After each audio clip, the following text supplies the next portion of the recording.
What is up, everybody? Welcome back to RacingDudes.com, and welcome back to another one of our previews. Well, life goes on after the Kentucky Derby, and we will be heading to Belmont at the Big A today, Saturday, May 11th, for this preview. Race 6 on the card. It's the Grade 3 Peter Pan Stakes, going a mile and eighth, $200,000 the purse. Of course, this is a prep for the Belmont Stakes at Saratoga. So we got a Belmont at the Big A race, so a Belmont race at Aqueduct as a prep, as a Belmont race for Saratoga.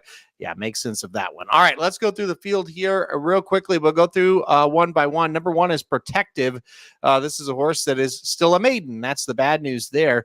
Protective was within 3/4 of a length breaking the maiden as a 2-year-old at Saratoga. Came back at Tampa Bay, and I think a lot of people thought he would look very good. He did not. He ran third, beaten 2 1/4, and so it was just not good at all. Ran in the wood as a long shot, finished third, only beaten 3 3/4 lengths for Todd Pletcher. So, decent race there. Must note, Irad Ortiz Jr. gets back aboard for the first time since the maiden race at Saratoga. I thought that was interesting to see Irad aboard this one. So a maiden in the Peter Pan here, but, is third, has finished third, I should say, in a grade 2 race. So that definitely counts for something. Number 2, Unique Insight. This horse is coming off 2 straight wins. That's the good news. Won a maiden special weight at this distance 2 races back.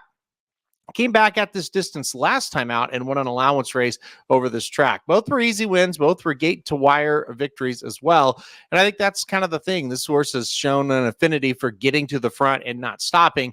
Drawn inside of all the other speed today, maybe he goes to the front, tries it again. This is kind of the quote-unquote other Chad Brown runner, as he gets Eric Cancel to ride this one. Number 3 is the Wine Steward, and I think you have to be pretty interested in the Wine Steward if you liked Encino before he scratched out of the Kentucky Derby. Of course, Encino defeated the Wine Steward last time out in the Lexington Stakes by 3/4 of a length, but that was the Wine Steward's first race off of a long layoff. That was his first race since the Breeders' Futurity back at Keeneland on October 7th, 2023.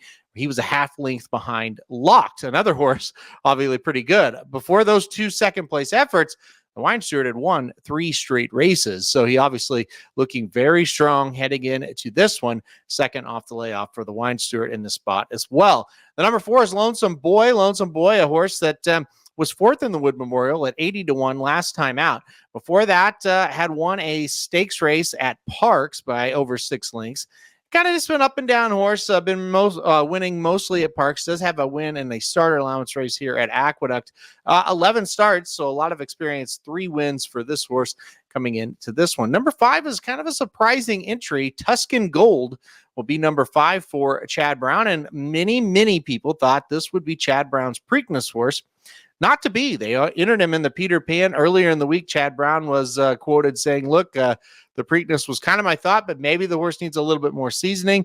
Maybe this is a pretty good spot to kind of get that seasoning and kind of point for the bigger races later on in the season. So number 5, Tuscan Gold. Now, he was third last time out in the Louisiana Derby. He ran very well. He got beat by Catching Freedom and Honor Marie, 2 horses that are very solid. Catching Freedom 4th in the Kentucky Derby. Honor Marie never really had a chance to run in the Kentucky Derby. He just got clobbered, and didn't do much running out of since after getting clobbered at the gate.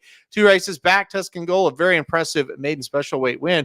And by the way, on debut, Tuscan Gold was defeated by Sierra Leone, 2nd in the Kentucky Derby. So he's kept really good company. Number 6 is Antiquarian. This is an interesting horse for Todd Pletcher. 2nd on debut, lost to Conquest Warrior, who was pretty good in that spot. Broke the maiden at Fairgrounds, and then last time out, acted up in the gate, broke through the gate, actually, and was 6th, beaten 4 lengths at Louisiana, or in the Louisiana Derby at Fairgrounds. So Antiquarian hopefully won't act up this time, and we'll see what he can do. Number 7, Deterministic. Very disappointing run last time out in the Wood Memorial. This horse came in as the 4-5 favorite in the Wood Memorial. Just did no running at all. No showed completely. May have bounced after running huge off a long layoff in the Gotham to take that race by 2 lengths. Maybe he's going to bounce back. Maybe he doesn't want to go a mile and an eighth. A lot of question marks around him. But look, at one time, this was a horse that had aspirations. He actually qualified. He could have run in the Kentucky Derby, but they chose the conservative route after that poor effort to run him here in the Peter Pan. And then finally, to round it out here, the number 8 is Native Land. This horse has won 2 races in a row, including a maiden special weight at Oaklawn Park before going to Keeneland and winning an allowance race by a neck. Native Land beat some pretty good horses that day, beat Heartened and also beat Rocketeer, a comeback horse for Brad Cox that people kind of liked a bit. But, long story short, Native Land, 2 sharp victories in a row. We'll see what happens. We'll see what he does moving up in class for the first time. All right.